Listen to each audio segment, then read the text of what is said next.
अशहदु अन्ना मुहम्मदुर रसूलुल्लाह।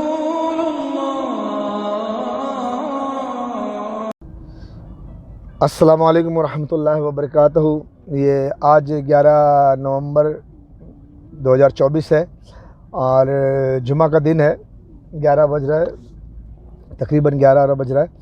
बहरहाल पिछली वीडियो में मेरी मोहब्बत के ज़िक्र पूरा नहीं हुआ। मैं पूरा ज़िक्र एक नॉलेज के लिए बताना चाहता हूँ कि हमारे साथ जो हुआ था कुछ ऐसा हुआ था। हमारी मोहब्बत में हम नाकाम हुए, अपने महबूबा से शादी नहीं कर सके, जबकि हमारी मोहब्बत की बुनियादी शुरुआत ही शादी की नीयत पर थी कि मैं शादी करूँगा।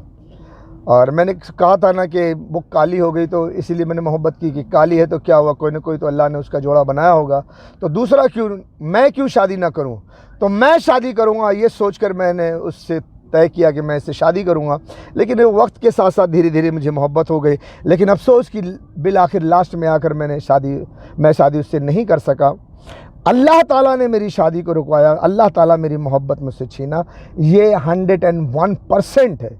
इसीलिए पूरी दास्तां बताना चाहता हूँ कि जब मैं इमोशनल हो गया और उसको मैं नफ़रत में मार डालना चाहता था कि इसकी वजह से मैं इतना बुरा हुआ कि अपने महबूब से धोखा किया। मैंने किसी लड़की को कभी नहीं छुआ था, किसी लड़की के साथ कभी सोया नहीं था, किसी लड़की को कभी किस नहीं किया था, और मैंने ये लड़की के साथ किस भी किया और लिपट कर सोया भी, जो गुनाह था निकाह से पहले मैंने कभी नहीं किया। इस लड़की ने गुनाह करने पर मजबूर किया, और इसमें मेरे ससुर भी शरीक है और इसमें मेरी माँ भी शरीक है, क्योंकि मैंने इससे शादी करने से इनकार किया था और मैंने बहुत बड़ा पाप किया था। कभी कभी उसके पास बैठकर उसका होंठ गाल चूम भी लेता था, और कभी कभी इस लड़की लेटी रहती थी, सोई रहती थी, कभी कभी सोई रहती थी, कभी कभी जागी रहती थी। जो भी जब इसके पास बैठता था तो ये जागी नजर आती थी, सोई रहती थी, नींद खुल जाती थी या वो जागती रहती थी, पता नहीं। जब बैठता था इसके पास, छूता था तो ये जागती रहती थी। तो मैं इसको पकड़ कर चूमता भी था और इसके पास जाके लेट जाता था, इससे लिपट करके। इसके जिस्म के हर अंग को छुआ मैंने, खास करके कपड़े नहीं उतारा, कभी कोई बदतमीजी नहीं किया। जिस्म के प्राइवेट पार्ट को कभी हाथ भी तो नहीं लगा, वो नहीं, बाकी और जिस्म को गले से लगाकर छपटा के एकदम सीने से लगा के चपटा के लेट जाना, फिर थोड़ी देर के लिए मीठी मीठी बातें करना, वो सब एक मिनट में मुझे हटा देती थी। वो ये भी एक गुनाह था, और ये मुझे बड़ा सदमा था कि कल तक मैं शराफत और ईमानदारी के दायरे में रहकर अपने महबूब से मोहब्बत की कि ये मेरी मोहब्बत हक हलाल है, लेकिन इसने मुझे गुमराह करके मुझसे गुनाह करवाया और फिर भी इससे शादी नहीं हो सकी। इसने इनकार कर दिया, इसके माँ बाप ने इनकार कर दिया और मेरी माँ ने भी इनकार कर दिया। यह वजह थी कि मैं इमोशनल हो गया और उसे मार देना चाहता था, क्योंकि मैं गुनहगार हो गया था और अपने महबूबा का गुनहगार भी था और उससे धोखा भी उसको दे दिया था, क्योंकि मेरे अंदर एक अहद का पैमाना था, कसम थी कि मैं सिर्फ अपनी महबूबा से शादी करूंगा और सिर्फ उससे प्यार करूंगा और किसी को नहीं। लेकिन अल्लाह ने मुझे उसकी तरफ मायल करके फितने में डाल करके गुमराह किया और उससे शादी करवाई। और ये जो वाकया अल्लाह ने करवाया, जानबूझकर करवाया, झगड़ा करने का, उसको जान से मार देने का, दरवाजा तोड़ने का, ताकि ये किस्सा बनकर, कहानी बनकर उसके पास जाए, मेरी महबूबा के पास, और ये सब कहानियां उसको मालूम पड़े, ताकि वो मुझसे नफरत करे, ताकि वो उसके दिल में जो मेरे लिए सच्चा प्यार है, और वो जानती थी कि मेरा कदीर मुझे कभी धोखा नहीं देगा, वो मुझसे शादी करेगा, मुझसे मोहब्बत करता है, सच्चे दिल से मोहब्बत करता है, वो उसका विश्वास तोड़ने के लिए अल्लाह ने मुझे इमोशनल करके ये कहानी बनाई इधर और इस कहानी को वहाँ पहुँचाया। बहरहाल मैं उस वक्त नहीं समझ जहाँ, अगर उस वक्त समझ जाता तो मैं ऐसा कभी नहीं करता। ये कहते हैं ना, विनाश काल विपरीत बुद्धि, किसी की बर्बादी से पहले उसकी बुद्धि को भ्रष्ट कर दिया जाता है, और ये काम ईश्वर ही करता है, परमेश्वर ही करता है, अल्लाह ही करता है। तो अल्लाह ने मेरी बुद्धि भ्रष्ट करके एक कहानी बनाई ताकि मेरे महबूब के तक पहुँचाए और मेरे महबूब के दिल के अंदर जो मेरे लिए सच्ची मोहब्बत है वहाँ से निकाले। और मुझे इस कीड़े में डाले, इस मुसीबत में डाले कि फिर वो मेरा ससुर मेरे माँ को बुला के फिर जल्दी से मेरी शादी करा दे, ताकि अल्लाह चाहता था कि मैं यहीं शादी करूं। और यहाँ चूँकि बड़ा दर्द था, तकलीफ़ थी, इसलिए वहाँ डालना चाहता था, दुख और मुसीबत में और तकलीफ़ में डालना चाहता था। अल्लाह को मंजूर था कि मैं उम्र भर मुसीबत में रहूँ, तकलीफ़ में रहूँ, इसलिए वहाँ डाला। अगर मैं अपनी महबूबा से शादी करता तो बहुत मुश्किलें हो जाती। एक तो ये बहुत बड़ी मुश्किल होती क्योंकि मैं बड़ा अहद पैमान करता था अपने दिल से कि मैं जब अपनी जान से शादी कर लूँगा, अपनी जान को कभी तन्हा नहीं छोड़ूंगा। मैं अपनी जान से शादी कर लूँगा तो उसे छोड़कर कहीं नहीं जाऊँगा, न कहीं विदेश जाऊँगा, न कहीं परदेश जाऊँगा। अगर बम्बई भी जाऊँगा तो अपने साथ लेकर जाऊँगा, वहाँ एक खोली का घर का इंतज़ाम करूँगा, फिर वो उसको लेके जाऊँगा, अपने साथ रखूँगा। दो दिल, दो जान, दो जिगर, दो चाहने वाले एक साथ रहेंगे, कभी वो मुझसे जुदा नहीं करना चाहता। मैं उसे अपने दिल से कभी जुदा नहीं करना चाहता था, अपने आप से जुदा करना नहीं चाहता था। ये पैमान था, अहद व पैमान मेरे सीने में था। अगर मैं बाहर लेकर उसको नहीं रह सकता किसी गरीबी की वजह से, तो मैं खुद भी नहीं रहूँगा, वहाँ अपनी महबूबा के पास ही रहूँगा। दिन भर कमाऊँगा, मेहनत मजदूरी कर दूँगा, एक टुकड़ा रोटी कमाऊँगा तो दोनों बैठ के खाएंगे, दोनों गरीबी में खुश रहेंगे, लेकिन मैं अपने महबूब को छोड़कर कहीं नहीं जाऊँगा। और अपने महबूब को छोड़कर ना जाता तो अल्लाह ने जिस काम के लिए मुझे चुना है, वो काम मैं कैसे करता। इस काम में बहुत बड़ा बांधा बनती वो, उसकी मोहब्बत, उसकी मेरी बीवी बनना और उसके साथ शादी करके रहना बहुत बड़ा बांधा बनता ये बात, और कांटे बन जाते वो सारी चीज़ें। इसलिए अल्लाह ने उस कांटे को साफ किया और मेरी शादी यहाँ दूर दुख, तकलीफ़ और दर्द में किया। और दूसरी चीज़, जब मैं उनसे शादी करता तो बहुत खुश रहता। बहुत मुश्किलें आती तो मैं सब झेल लेता, बड़ी से बड़ी मुश्किलें, मैं कभी नहीं रोया। अल्लाह ने मुझे इतना मुश्किल में डाला, इतनी तकलीफ़ में डाला कि मैं कोई सोच भी नहीं सकता। अल्लाह ने बहुत सख्त तकलीफ में डाला मुझे, लेकिन मैंने कभी रोया नहीं, तकलीफ से कभी नहीं रोया। आज कुछ दिन पहले अल्लाह ने मुझे चैलेंज किया, मुझे नहीं मालूम था, अल्लाह ने चैलेंज किया कि तू रोने वाला है। बोला चल, तू आज तक मुझे रुला ना सका, तू अब रुलाएगा मुझे, जा दे जितनी तकलीफ देना है, मैं नहीं रोऊंगा। अल्लाह ने बोला कि तू आंख भर भर के रोएगा, तेरे आंखों से आंसू निकलेंगे, आंसू भर भर के रोएगा। मैं बोला मैं नहीं रोऊंगा, लेकिन अल्लाह ने रुला दिया मुझे। एक चंद दिन, 1-2 हफ्ते गुजरे कि मैं रो पड़ा था, मेरे आंखों में आंसू ऐसे टपकता था जैसे पानी। बहुत रोया था मैं, बहुत रोया था।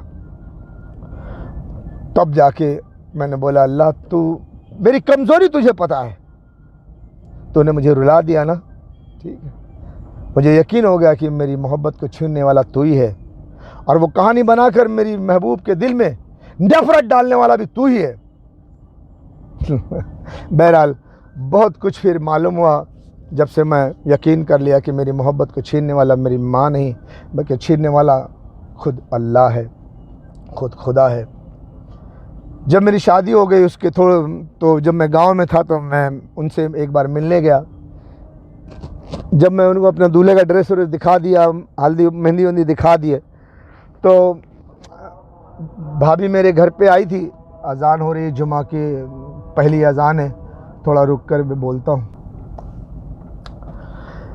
तो हुआ ये कि जब एक दिन दूल्हे का ड्रेस जब दिखा के गया था, उसके थोड़े ही दिन बाद मेरी भाभी मेरे घर पे आई थी। तो भाभी बताने लगी कि मुझसे कि तू शादी का ड्रेस पहन के गया था, तेरे हाथ की मेहंदी भी नहीं छुटी थी। मेहंदी? हाँ, क्या भाभी तुझे कैसे मालूम मिली, तू तो वहाँ थी। हाँ, तू क्या समझता, मेरे को मालूम नहीं पड़ता, बता रही थी तू वहाँ से जा रहा था। तो अच्छा वो वहाँ बैठी थी, मालूम है मुझे। तो बोली कि हाँ, मुझे बता रही थी कि मेरे साथ मदरसे में पढ़ता था सूफ़ी, और वो दूल्हे का ड्रेस पहना था और हाथ की मेहंदी तक भी नहीं छुटी थी, सब देखी मैं। तो बोली उसी को, मैं दिल में बोला उसी को दिखाने तो मैं गया था। तो मैं भाभी के पास बैठ गया। भाभी और क्या बोल रही थी, और क्या बोल रही थी, और बहुत बोल रही थी, लेकिन अभी नहीं बोलूँगी, थी भाग यहाँ से, तो ऐसे गुस्सा हूँ मैं। तो मैं बहरहाल, मेरी भाभी बहुत अच्छी थी, तो मैं एक दिन टाइम निकाल के वहाँ गया घर पे उनके मिलने के लिए, कि मैं किसी तरह उनको समझा सकूँ, उनको कन्विंस कर सकूँ कि मैं जो तुमसे शादी नहीं किया उसकी वजह ये थी कि मेरी माँ ने लास्ट में ये ब्रह्मास्त्र छोड़ा था कि मैं कल क़यामत के दिन हश्र के मैदान में तेरा दूध नहीं बख्शूंगी और अल्लाह से कहूँगी ये मेरा बेटा मेरा नाफरमान है।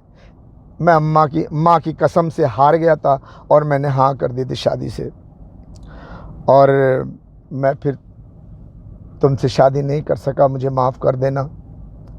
ये कहने अपनी सफाई में और उनसे माफ़ी मांगने गया था, उनको यही बात समझाने गया था। तो जब मैं वहाँ गया, बैठा था, बातचीत कर रहा था, वो किसी और की बात कर रही थी। घर में सभी थे सामने, अकेले में होता तो मैं उनको रोक कर बोल देता, लेकिन मैं मौके की तलाश में था, तो सब फिर थोड़ी देर में वो खामोश हुई। तो मेरी शादी की बात कर रही थी कि तुम्हारी शादी हुई, मुझे मालूम पड़ा है कि तुम्हारी भी शादी हुई है। तो फिर मैं अब क्या करूं, मैं सबके सामने कैसे बोलूं कि तुम्हें दुख हुआ होगा, मुझे माफ़ कर दो, मैंने ऐसे ऐसे शादी किया था। बहरहाल उनकी माँ थी, वो किसी काम से अंदर गई, उनकी बहनें बैठी थी। माँ जैसे अंदर की गई वैसे मैंने शुरू कर दिया उनको बोलना शुरू कर दिया कि मैं तुमको यही बात बोलने आया हूँ कि मेरी शादी मजबूरी में हुई है, मैं इस शादी के लिए राज़ी नहीं था। और इतना ही बोला था कि मैं इस शादी के लिए राज़ी नहीं था, वो मेरे ऊपर चढ़ बैठी। जाओ जाओ चुप बैठो, मेरे को सब मालूम है, बात ही मत करो तो बेहतर है। क्या हुआ? उन्होंने कहा कि तुम उससे मोहब्बत करते थे और इतनी मोहब्बत करते थे, उसको चाकू लेकर मारने गए थे। उसकी मोहब्बत में मर जाऊंगा, नहीं तो मार डालूंगा, और उससे घर का दरवाज़ा भी सब तोड़ दिए थे, तोड़ के घुस के गए थे उसकी मोहब्बत में, उसको मारने के लिए, कि तू शादी नहीं करेगी तो तेरी मोहब्बत में मैं तुझे मार दूंगा, तेरी मोहब्बत में मैं भी मर जाऊंगा, तो क्या करूंगा। दुनिया का लोग जितना लोग सुनते उतना आगे मिर्च मसाला लगा के बयान करते। अल्लाह जाने उसको कैसी कैसी खबर मिली थी, उसने मुझे ऐसी लंबी लंबी सुनाने लग गई कि पूछो मत। जब मैंने फिर उसकी बात सुनकर मैंने कहा नहीं, ये बात सही नहीं है, और मैं जो शादी के लिए उससे हाँ बोला था वो उसकी मजबूरी दूसरी थी। मेरी माँ ने, अरे नहीं, एक बात सुनने के लिए राज़ी नहीं, वो मुझसे उठ के दूर चली गई, जाके बैठ गई। मुझे मालूम है तुम उससे मोहब्बत करते थे और उसको चाकू लेके मारने गए थे, दरवाज़ा तोड़ दिए थे, मुझे सब मालूम है। तुम ये ना समझो कि मुझे मालूम नहीं है, मुझे मालूम पड़ा है। किसी भी कीमत में मेरी बात सुनने के लिए राज़ी नहीं थी वो। उसके जहन में ये बात भर दी गई थी कि मैं चाकू लेके जो मारने गया था, दरवाजे तो तोड़ा था, उसकी मोहब्बत में गया था, उसके बगैर मर रहा था, उसकी मोहब्बत में तड़प रहा था। इसलिए कैसे भी उसको समझाना बहुत मुश्किल था। अब उसकी बहनें भी उसके साथ बैठी हुई थी, मैं ज़्यादा ज़िद करके भी नहीं बोल सकता था।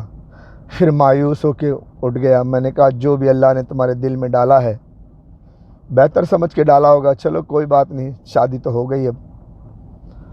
तो मैं उससे थोड़ी देर बातचीत किया, फिर उठ के चले आया। जब से अभी मेरी उनकी मुलाकात नहीं हुई है, और मुझे लगता है कि उनके दिल में बहुत अफसोस होगा कि मैंने उनको धोखा दिया है और उनसे मोहब्बत नहीं करता था। इस बात को सोच कर वो कभी कभी अफसोस भी करती होंगी, और वो मुझसे नफ़रत भी करती होंगी, या नहीं भी करती होंगी तो भी मोहब्बत तो नहीं करती शायद।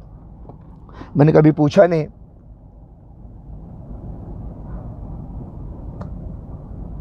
बहरहाल काश कि मैं उनको समझा सकता कि मैं बेपनाह तुमसे मोहब्बत करता हूँ, लेकिन इसमें अल्लाह की मसलहत थी। अल्लाह चाहता था कि मैं उनसे शादी न कर सकूं। अगर उनसे शादी करता तो जो मेरी ड्यूटी है मैं ड्यूटी न कर पाता, उनकी मोहब्बत में चूर रहता, फिर मुझसे ये ड्यूटी ना हो पाती। इसलिए अल्लाह ने मेरी शादी वहाँ नहीं होने दी। इस बात को मैं अच्छी तरह समझता हूँ कि उनके प्यार में मैं मस्त था, और उनसे शादी हो जाती तो मुझसे कुछ काम ना होता। फिर ये जो ड्यूटी मेरी जो मैं कर रहा हूँ, जो करने वाला हूँ, ये ड्यूटी हरगिज़ ना हो पाती। फिर शायद इसीलिए अल्लाह ने मेरी शादी वहाँ नहीं होने दी। और मुझे फंसा कर वहाँ ले जाके शादी करवाया और मेरे महबूब के दिल में ये बात डाल दी मिर्च मसाला लगा के कि मैं किसी और से मोहब्बत करता था, उसकी मोहब्बत में मारना मर जाना चाहता था और दरवाज़ा तोड़ के घर में घुसा था उसको मार डालने के लिए, इतना उसकी मोहब्बत करता था। अब यही बात की वजह से उनके दिल में, मेरे महबूब के दिल में नफ़रत पैदा हुई होगी। लेकिन मेरी महबूबा को अगर ये बात, अल्लाह की ये मसलहत को समझना है, अगर किसी तरह उन तक ये बात पहुंच जाए, अगर वो समझ सकती तो आसानी से समझ सकती है कि अल्लाह की हिकमत को साइड में रख के ऐसे सोच सकता था। जैसे मैं भी खुद सोचता हूँ कि जिस दिन लड़की के बाप ने, मेरी माँ ने फिर इनकार कर दिया था, मुझे बहुत खुश होना चाहिए था कि तब की दुआ आपका सलाम, चलो अच्छी बात है, अभी शादी तो नहीं हुई, मैं जाके अपनी महबूबा से शादी कर लेता। लेकिन मैंने ऐसा नहीं किया क्योंकि मेरी मोहब्बत सच्ची थी। मुझे ऐसा लगा कि मैं इमोशनल हो गया था, मुझे ऐसा लगा कि मैंने अब इस लड़की के लिए अपनी महबूबा को छोड़ा था और उसके बाद मैंने इस लड़की से प्यार भी किया, इस लड़की का बदन भी छुआ, जिस्मानी ताल्लुक़ भी हुआ, तो मैंने अपनी महबूबा को धोखा दिया। अपनी महबूबा को धोखा दे के फिर मैं अपनी महबूबा के पास जाऊं कि मैं तुमसे शादी करने के लिए आया हूं। ये बात मुझे इस इमोशनल में डाल दी और इस बात को लेकर मैं गुस्सा हुआ और उसको मारने गया। लेकिन मैं पागल था, ये सब भूल जाता और सीधा अपने महबूबा के पास जाता कि मेरी शादी नहीं हुई, ऐसा सा हो गया और सबने इनकार कर दिया, अच्छी बात है, अब मैं तुमसे शादी करूंगा, बात खत्म हो जाती, शादी कर लेता, कम से कम मेरी महबूबा तो मिल जाती मुझे और मेरी महबूबा इससे राजी रहती। लेकिन यही उल्टा अल्लाह ने इसे घुमा फिरा के कर दिया। और इससे ऐसी एक बात और भी थी, जैसे मैं एक दिन उनको देखने के लिए अक्सर उनकी गलियों से गुजरता था। 4 बजे छुट्टी होती थी तो 4 बजे से शाम तक दिन गुजारा नहीं होता था जब तक कि उनको देख न लूँ या जब तक कि उनकी गलियों के 2-3 चक्कर न लगा लूँ, दिल बेचैन रहता था। तो मैं उनकी गलियों के चक्कर लगाता था, ऐसा होता था। और लोग नहीं, बच्चे मुझे उसके नाम से पुकारते थे बचपन में।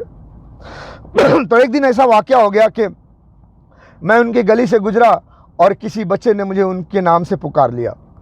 अब छत पे बैठी थी मेरी भाभी, उनकी बड़ी बहन, मेरी भाभी ने ये सुन लिया, उन तक आहट चली गई, वहाँ से फ़ौरन छत पे खड़ी हो गई और मुझे देखकर बोली, सूफ़ी तो बहुत ख़राब है, बहुत बुरा है। मुझे लगा कि भाभी ने बच्चे की बात सुन ली तो गुस्सा आ रहा है। मैं डरा, मैं बोला क्या हुआ भाभी? तो मेरी भाभी बोली कि मैं 2 दिन से आई हूँ। मेरी ज़ुबान लड़खड़ाने लगी क्योंकि अब बोलने की कैपेसिटी खलास हो गई है, माफ़ी चाहता हूँ, लेकिन ये लास्ट है, इसको पूरा करना है। तो मेरी भाभी बोली कि 2 दिन से मैं आई हुई हूँ और तुमसे मिलने भी नहीं आया। तो बोला भाभी, तो मैं थोड़ा खुश हो गया कि भाभी नाराज़ नहीं है। तो मैं बोला भाभी तुम क्या मुझे बोली थी, बोल के आई थी कि मैं आ रही हूँ, तुम मुझसे मिलने आना? और मेरी मजाल कि मेरी भाभी आई हो और मुझे पता और मैं अपनी भाभी से मिलने ना आऊँ, ऐसा तो हो ही नहीं सकता। मुझे मालूम पड़ जाए कि मेरी भाभी आई है तो मैं अपनी भाभी से मिलने नहीं आऊँगा, ये तो हो नहीं सकता। तो मेरी भाभी बोली तो भी जल्दी ऊपर आ। तो मैं जैसे मेरी भाभी ऐसा बोली और मैं मुड़ा कि मैं आगे बढ़ूं और ऊपर जाऊं, भाभी से मिलूं, वैसे उतने में वो भी खड़ी हो गई, अपने भाभी के साथ वो भी खड़ी हो गई। उनको देखा मैं, तौबा, मुझे शर्म आ गई और मुझे शर्म आ गई। तो मैंने सोचा यार अब कैसे जाऊं, भाभी के पास तो वो भी है, मेरी जान भी वही थी, मेरी महबूबा भी वही थी भाभी के साथ। तो मेरे अंदर शर्म अल्लाह ने पैदा की। शर्म तो थी, मैं बहुत शर्मीला था पहले। तो मैंने सोचा कि मैं भाभी के सामने उनको देखूंगा, भाभी के सामने मैं उनसे बातें करूंगा, वो भी है उनके सामने, मैं भाभी के सामने जाऊंगा, मुझे भाभी के सामने शर्म नहीं आएगी, इतना बड़ा बेशर्म हो गया मैं। ऐसा सोच के मैंने फिर भाभी को बोला, भाभी मेरी खड़ी थी, दोनों खड़ी थी। तो मैं भाभी को बोला, भाभी मैं जिस काम से जा रहा था मैं काम करके आता हूँ, अभी काम नहीं करूँगा, अम्मी भेजी है तो मैं जल्दी जाके आता हूँ। अच्छा भाभी, तो मैं 10 मिनट में वापस आता हूँ। तो बोला जा, अच्छा जल्दी आ। मैं चले गया, लेकिन शर्मा के गया और कभी नहीं आने के लिए गया। लेकिन बाद में मुझे एहसास हुआ, अब याद आता है कि काश मैं चले गया होता, मेरी महबूबा को भी सोचना चाहिए कि मेरे लिए ये उसी तरह गोल्डन चांस है कि मैं अपनी भाभी से जाकर बता देता कि भाभी मैं मोहब्बत करता हूँ, शादी करना चाहता हूँ। बहुत अच्छा मौका था। छत पे मेरी भाभी और उनके सिवा कोई भी नहीं था। जैसे मेरी बीवी, होने वाली बीवी और उसके बाप ने, मेरी माँ ने, सब ने इनकार कर दिया था, तो मेरे लिए गोल्डन चांस था, सीधा आके अपने महबूब से शादी कर लेता। ऐसे उस वक्त गोल्डन चांस था। मैं सीधा जाके अपने भाभी के पास जाता, अपने भाभी से प्यार मोहब्बत से मिलता और अपने भाभी के कंधे पे सर रखता, अपनी भाभी से लिपट जाता और भाभी से कहता, भाभी तुम्हारे देवर को मोहब्बत हो गई है, तुम्हारा देवर किसी से बहुत मोहब्बत करता है, उससे शादी करना चाहता है, उसके बगैर नहीं रह सकता, तुम प्लीज़ अपने देवर की शादी उससे कराओ। मेरी भाभी भी इमोशनल हो जाती, कहती चल तू नाम बता, अभी सेहरा बांध के तेरी बारात लेकर चलते हैं। मेरे भाभी को बोल देता इमोशनल करके, भाभी को बोल देता, भाभी ये जो सामने खड़ी है इसी से शादी करना है, इसी से मोहब्बत करता हूँ। हिम्मत नहीं थी, लेकिन मेरी भाभी खुश हो जाती, मेरे सर पे हाथ रखती और कहती मेरे प्यारे देवर तू फिक्र ना कर, तेरी शादी मैं करवाऊंगी। तो दोनों भाभियां मेरे लिए लड़ती। मेरी जान की तरह अपने उनके माँ बाप से मेरी भाभी लड़ती, मेरी खालाजाद भाभी लड़ती, और मेरे घर में मेरी बड़ी भाभी मेरे लिए लड़ती। दोनों भाभियां मेरे लिए काम करती, मेरी शादी हो जाती। लेकिन अफसोस कि मैंने गोल्डन चांस को गवा दिया, अपने भाभी के पास नहीं गया और मोहब्बत की बाजी हार गया। क्यों? विनाश काल विपरीत बुद्धि। अल्लाह नहीं चाहता था कि मैं अपनी महबूबा से शादी करूं, और अगर मैं अपनी महबूबा से शादी कर लेता तो जो मेरी ड्यूटी है वो मैं ड्यूटी कभी ना कर पाता। मेरी ड्यूटी के रास्ते के कांटा मेरी महबूबा होती, इसलिए नहीं किया। और वो भी सुकून से जी सके मेरे बगैर, वो भी शादी करके अपने शौहर के साथ खुशी हंसी से रह सके, इसके लिए अल्लाह ने ये चाकू छुरी मारने काटने वाली बात और दरवाज़ा तोड़ने वाला वाक़या पेश करके उसके दिल से मेरी मोहब्बत निकाला, ताकि वो भी खुशी से अपने शौहर के साथ ज़िंदगी गुजार सके। और मैं बहरहाल उस अल्लाह की ड्यूटी करूं, और मुझे उम्मीद है अल्लाह ताला से कि कल क़यामत के दिन आखिरत में जब हम जन्नत में जाएंगे तो मेरी महबूबा मेरी होगी, इंशाल्लाह मुझसे प्यार करेंगे। और फिर इसके बाद की स्टोरी, प्यार मोहब्बत की स्टोरी और कुछ बातें अगले जुमा को इंशाल्लाह। आज मेरी प्यार मोहब्बत की स्टोरी लंबी हो गई क्योंकि इसमें अल्लाह की मसलहत थी, वो बताना ज़रूरी था। कभी कभी मोहब्बत दो दिलों को अल्लाह जुदा कर देता है, उसके पीछे कोई मसलहत होती है। मेरी मोहब्बत, जो मैं बेपनाह मोहब्बत करता था, उसको अलग करने का, जुदा करने का जो मसलहत थी वो यही थी कि अगर मैं अपनी महबूबा से शादी कर लेता तो उनसे बेपनाह मोहब्बत करता था, मैं उनके बिना कहीं न रहता, उनको छोड़कर कहीं नहीं जाता, अलग नहीं रह पाता, और उनकी मोहब्बत में मैं अपनी ड्यूटी भी नहीं कर पाता। इसके लिए अल्लाह ने मुझे उनसे जुदा कर दिया और उनके लिए जुदा करने के लिए एक वाक़या बनाया, वाक़या पेश करके उस वाक़या को उनके दिल में डाल दिया कि वो उसी से मोहब्बत करता था, इतनी मोहब्बत करता था, उसके लिए दरवाज़ा तोड़ा, उसके लिए चाकू छुरी उठाया, और वो तुमसे मोहब्बत नहीं करता, ताकि वो भूल जाए और आसानी से अपनी ज़िंदगी अपने शौहर के साथ जिए। तो ये मसलहत थी मेरे दोस्तों। कभी कभी कोई हक चीज़ हक होता है लेकिन नहीं मिलती, उसके पीछे राज होता है। सो मेरे दोस्तों, मसलहत अल्लाह ही जानता है, या फिर अल्लाह जिसको इल्म दे वो जानता है। मेरे दोस्तों, जो कुछ होता है अच्छे के लिए होता है, और जो हो उससे राज़ी हो जाओ, किसी न किसी तरह अपने दिल को बहला लो, खुश हो लो, और जो अल्लाह ज़िंदगी दे उस पर हंसी खुशी से, ईमानदारी से जी लो। अब मेरी ड्यूटी का वक्त आ गया है, मुझे भी चाहिए कि अपनी मोहब्बत को भुलाकर मैं अपनी ड्यूटी सच्चे ईमानदारी से करूं, ताकि दुनिया की और अपनी कौम की बहन बेटियों की इज़्ज़त आबरू की हिफाजत कर सकूं। मेरे दोस्तों, अगले हफ्ते तक के लिए मैं माज़रत चाहूँगा, अगले हफ्ते फिर वीडियो बना के आप तक पेश करूँगा। ये वीडियो थोड़ी लंबी हो गई, खैर आप लोग सुने और दुनिया की बातें और अल्लाह की मसलहत को समझे। मैं अपनी महबूबा से बेपनाह मोहब्बत करता हूँ, और इस मोहब्बत के ज़रिए से अल्लाह ने मेरे दिल में औरतों के लिए भी मोहब्बत डाली है। मैं दुनिया की औरतों से मोहब्बत करता हूँ, अपनी कौम की बेटियों से मोहब्बत करता हूँ, अपने कौम की बेटियों से मोहब्बत करता हूँ, इसीलिए उनके लिए अपनी जान अपनी हथेली पर लेकर निकलूँगा। उनकी इज़्ज़त आबरू की हिफाजत के लिए इंशाल्लाह मैं खड़े होऊंगा, और मैं 10 दिसंबर 2024 को इंशाल्लाह बम्बई में नज़र आऊँगा।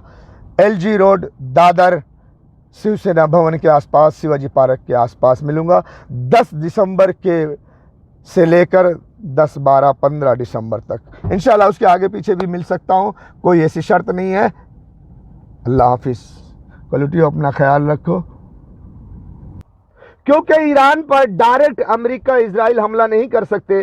अगर वो करते हैं डायरेक्ट ईरान पर हमला, तो ईरान पहली फुर्सत में इजराइल का नामो निशान मिटा देगा। इतनी मिसाइल्स उसके पास, इतने हथियार हैं, और वो इजराइल भी जानता है, अमेरिका भी जानता है, ब्रिटेन, फ्रांस सभी जानते हैं, ऑस्ट्रेलिया भी जानता है। इसीलिए डायरेक्ट ईरान पर हमला कोई नहीं करेगा। क्यों? इजराइल खत्म हो जाएगा, इजराइल को सेव करना है। इसलिए ईरान को हिंदुस्तान से मारा जाए, हिंदुस्तान को इस्तेमाल करके ईरान को मारा जाए, ताकि ईरान अगर कोई जवाबी कार्रवाई करे तो वो हिंदुस्तान में करे, इजराइल सेफ रहे। इसीलिए ईरान को मारने के लिए हिंदुस्तान को चुना गया है। बेगैरत हुक्मरानों, इन लाशों को, गोश्त के टुकड़ों को देखकर तुम्हें गैरत क्यों नहीं आती? तुम कैसे सोते हो? तुम कैसे पीते हो? तुम कैसे खाते हो? तुम कैसे जिंदगी गुजारते हो? ए बेगैरतों, ए जर्नेलों, ए हुक्मरानों, तुम कब जागोगे? कब जागोगे? ए बेगैरत हुक्मरानों, इन लाशों को, गोश्त के टुकड़ों को देखकर तुम्हें गैरत क्यों नहीं आती? तुम कैसे सोते हो? तुम कैसे पीते हो? तुम कैसे खाते हो? तुम कैसे जिंदगी गुजारते हो? ए बेगैरतों, ए जर्नेलों, ए हुक्मरानों, तुम कब जागोगे? कब जागोगे? वो बेचारे फरियाद कर रहे हैं, बुला रहे हैं तुम्हें। कोई हाफिज कुरान आर्मी चीफ साहब रसूलुल्लाह की उम्मत कट रही है, लोग उनके आज़ा के टुकड़े चादर में समेट रहे हैं। तुम अपने एटम बम और मिसाइलों के साथ तमाशा देख रहे हो। हमसे बर्दाश्त नहीं हो सकता, हम ये नहीं देख सकते, हम ये बर्दाश्त नहीं कर सकते। जुर्रत करो।